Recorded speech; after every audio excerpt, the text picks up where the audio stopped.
For another cool week of cool stuff. Actually, this week we're gonna have fun this week. We have weird comics for you guys. Yeah. Yeah. We like weird here. Yeah.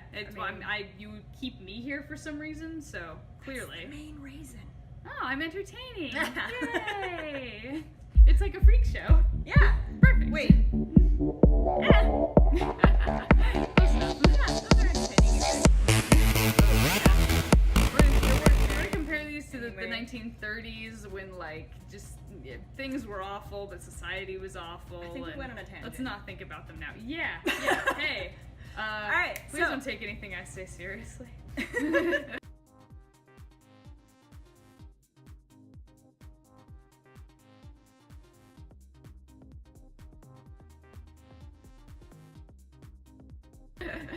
Oddly enough, not much is coming out from mainstream comics this week. The two that we want to talk about are both independent comics. Cool. The first one is Cryptocracy from Dark Horse. Cryptocracy #1. It's written by Van Jensen, who just finished writing Flash before he passed the torch to Josh Williamson. And Pete Woods is doing the art, and Pete Woods has done all the big Deadpool, names. He's done Deadpool, he's done Action Comics, he's done Superman, he's done Catwoman. Nice. So he's done a lot. It's like DC and then Deadpool. Alright. Yeah. Okay. Did something called Backlash and something called Amazon's... I can't remember the name of it now. Huh. Cool. But anyway, the way Van Jensen described this, so the Cryptocracy, from the name you can kind of guess it's about conspiracy theories. And he said... Cryptographs? Yeah. The cartographers are taking over the world? I I knew it! But Van Jensen, when he was doing his artist search, he found Pete Woods and said, for once in my life, I found somebody who knows more about conspiracy theories than I do. Oh, cool. So that's the kind of book you're getting. Oh, boy. It is based on the idea that the world is ruled from the shadows, which is one of the favorites of conspiracy theorists. Right, yeah.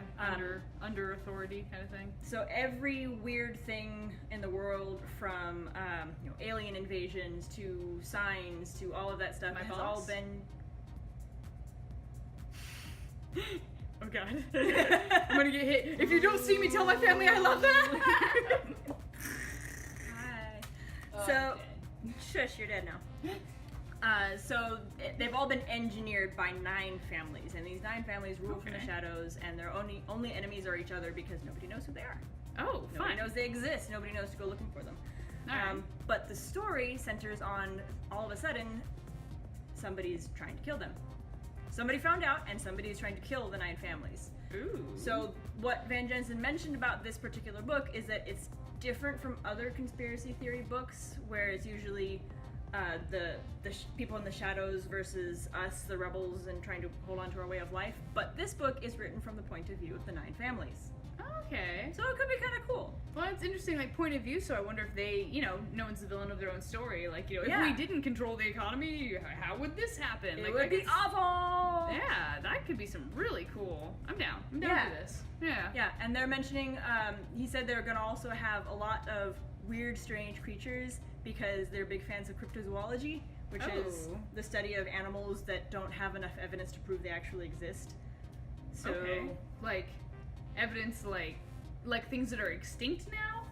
Yeah, like animals that people think exist, chupacabra, for example. Okay, nice. So it's an animal that people always have, or like Nessie, Loch Ness Monster, animals that are out there, but nobody for some reason can prove they actually exist. So that's going to be a fun little side note. Yeah, mafia families, also monsters. Yeah, cool. Great. I'm down. Heck yeah. What's our next issue out this week? Yeah, before we jump over to your trade section. Yes.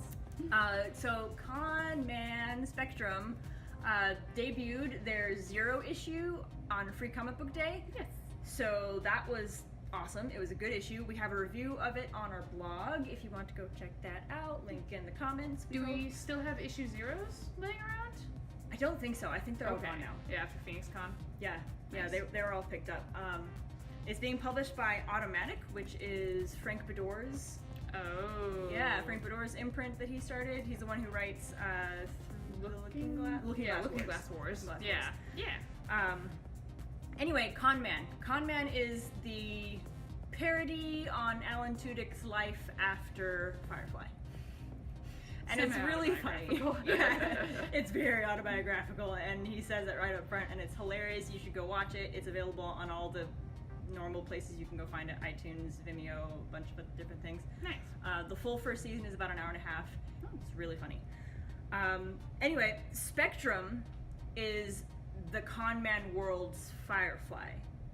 So Spectrum is the TV show that was canceled too early, and it jettisoned them into fame and fortune on the, Comic-Con circuit.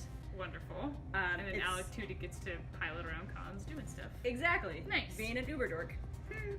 It's written by PJ Harsman and Alan Tudyk with art by Sarah Stone. The art is beautiful. And it actually it's Nathan Fillion's face in this. It is, and Alan really Tudyk's nice. face. So you see Captain James Raker being all epic and gentlemanly Really. and suave and stupid because he's Nathan Fillion. The basic story is the Earth is under attack, and Captain James Raker and his pilot friend Cash Wayne, which is one of the greatest names in the history of sci-fi. Wonderful. Cash Wayne. They have to escape Earth on this ship called the Spectrum that no one has actually piloted before.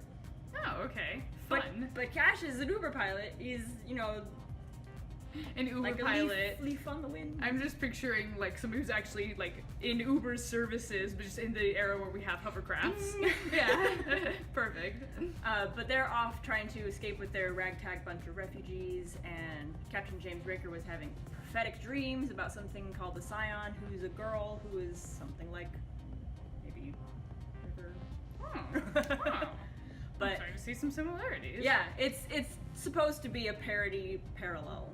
Nice. To Firefly and everything that went on there. So this is number 1. It's a miniseries. So see if you can pick up issue 0 if you didn't. Otherwise, start at issue number 1. Nice. Yeah, because issue 0s, those are always prologues and things. Number 1s are designed to be the jumping on point. So don't be scared off by the fact that there's a free comic book day version laying around. Yeah, you can go find it and you'll get some extra stuff, but the story starts at 1. Right. So yeah, moving on to trade paperbacks. This side of the store that I'm lurking in this whole time, angrily grumbling around as I restock. There's so much grumbling. I want to hum the Oompa Loompa song right now. Also, dang, her thigh strength. I did hula when I was a kid. Nice. Yeah, it was pretty bodacious. Did you say that for hula? They don't have half of those letters in their alphabet. Hulu. Oh yeah, because a hula hoop is actually from somewhere. America? Oh, okay. No, okay. I don't know. Anywho, so trade paperbacks coming up today. First of all, Jughead. Jughead is out. Tumblr loves it. It's honestly really freaking cool. Tumblr and sort of the rest of the LGBT spectrum of readers have been kind of intrigued by Jughead because his comic is good. It's Jughead. We love him. Yeah. But issue 4 is pretty important because they actually just have this great little throwaway line about because Jughead, because you're ace, or asexual, and it's very much just as soon as you think about it, you're Jughead is. In Archie, he's portrayed as being underdeveloped because he doesn't care about girls and he likes food, but actually I love Zdarsky's point was, it's not that I made him asexual, it's just that we have a word for this character. We just said it for the first time. Exactly, all. And this character isn't a joke and he isn't underdeveloped because he doesn't care. He just doesn't care. And it's really cool because Ace is one of their flagship books is the invisible sexuality. There's a famous book about asexuality that's kind of come out recently. Yeah, it's the invisible something. It's either gender or it's sexuality, something like that. If you Google it, you can find it. But it's really cool. It's a lot of my ace friends struggle with as soon as they tell somebody they're ace, it's like, well, are you though? And like, what does that mean? And it's, are you sure? You just haven't met the right person. Yeah. Right. And it's very, as a very straight, very polyamorous person, it's super hard. You know, the first time I encountered that term, I was kind of a jackass. I was like, what does that mean? So like, you know, it's just, yeah, one of those things, like kind of just a little more visuality for everybody. So it's super cool. So again, yeah, just issue 4 is important. Got picked up, got collected. Now the trade is out, so you too can read it. Also, just it's the artist on Unbeatable Squirrel Girl. It's Chip Zdarsky. It's great. Yeah. Chip Zdarsky, the guy who brought you, he did the Art and Sex Criminals. He's done Howard a lot the of Duck. humor stuff. Yeah, he wrote Howard the Duck. So he is good at making light of important things, but in a good way. Yeah, totally. Yeah, it's great. So that one's great. And then if you want a downer in your superhero comic collection, read totally the Vision. Vision is super important. It was super cool that Marvel let Tom King do this book. So a lot of people were really surprised when it came out. They're like, this is a superhero comic. Yeah. What are you talking about? Because Vision tries to create his own family, and no one in the neighborhood is okay with an android family running around. No one's alright with this. The whole family suffers, you know, bigotry and really, you know,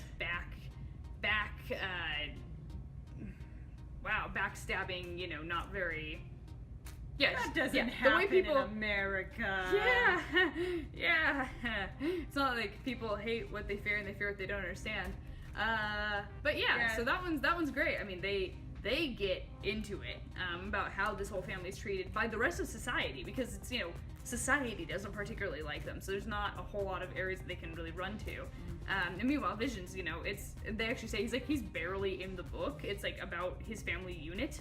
Because I mean, you know, he's gone, he's doing Avengers stuff. So it's really, really important, this book, I think. And it's the first few issues of this arc. Again, first 2 issues sold out of our store anyway, almost immediately. So you too can read this now. Well, what? Just with that whole theme of things and everything that's been happening for the past week, I just wanted to send my love to everybody in the UK and everybody who's watching the Brexit vote and is heartbroken because of it. We're with you, and keep your head up. And honestly, you're saying that doesn't happen in America. Yeah, it looks like it doesn't happen anywhere else. No. So it's just I think they talked about in the 60s with the civil rights movement. You know, we saw more horror stories that talked about society and people were the villains. We saw, you know, more challenging like art pieces, and that's what's happening now. You know, our art is so aggressive right now, and it's great. And they'll look back on this someday and be like, yeah, look at this era of people who were just done. And look what we did because of it, you know? So, yeah. So, read comics, they have a lot of good lessons in them. I read them because it's a way to reflect on the world around me and go through different thought processes and explore avenues that I wouldn't be able to get to myself. In my reality, in my situation. So I can live other lives and learn other perspectives. So yeah, for sure. Vision is great for that. A lot of the books we mentioned today are probably good for that. Even Cryptocracy. I mean, it's right. Yeah, conspiracy, the powers that run this world. Yeah. And maybe what they think about the narrative. Yeah. So we got some good stuff coming out. Come in for the apparent like philosophy hour at Critical Threat Comics Again. We'll make you some coffee. Pull up a chair. It'll be great. Let us know in the comments what comic has touched you. Like which comic made you go, I didn't see it that way before, or what the comic that like reached you on a different level or made you think about something differently or just struck a chord. Yeah. I really want to know. Yeah, for sure, guys. Yeah. We'll see you later. Bye. Bye.